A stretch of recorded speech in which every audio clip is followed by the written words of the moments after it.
Hürmetli yurttaşlar, Esselamu Aleyküm. Bugün 2 iyun. Koşku bir avtomarketten Captiva gösterimiz. Bir Ege'den getirgen Captiva'mız vardı.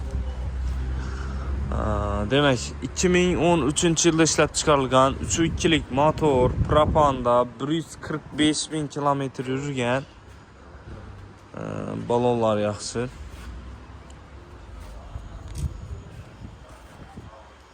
Baxası 157 milyon son. Çexolları var, taza koyulgan. Monitor, rul, lük, hemen esası var. 7 mesta, hemen mestası durdu. Propanı kuzub deyinde arkada. Bir anda durdu. Çəyimiz yok. 157 milyondan gəlişəmiz.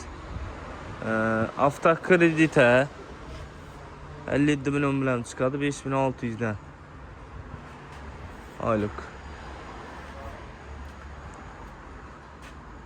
Evet, görübala arası da.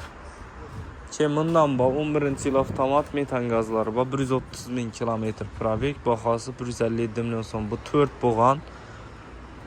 Captiva 4 boğan.